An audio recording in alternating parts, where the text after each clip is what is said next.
The queen is the most powerful piece on the chessboard. She combines the movement of a rook and a bishop. A queen can roughly worth about 9 pawns. Like a rook, the queen can move vertically along files and horizontally along ranks. And like a bishop, the queen can move diagonally. A queen placed in the center controls many squares at once.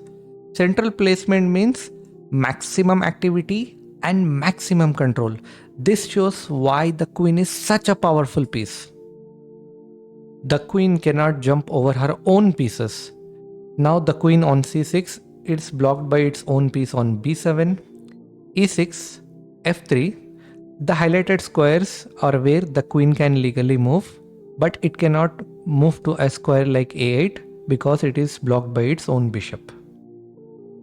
A queen cannot jump over opponent pieces, but she can capture them. At this position, queen captures bishop. When capturing, the queen moves to the square of the captured piece.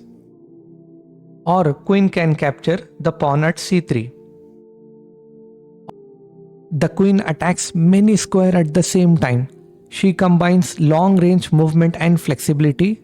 This makes her the strongest attacking piece on the chessboard. And always remember, do not bring the queen too early. Early queen can move loss of tempo, invite attacks, put the queen in danger. So it's better always to develop minor pieces, or else your queen will get trapped. Now you have learned how to play chess from the basics. In our upcoming video, we will cover chess tactics, strategies, endgame, opening traps, and many more. So stay connected. Until then, keep playing, keep learning, and keep it cheeky. And hey, don't forget to like, share, and subscribe. Thank you.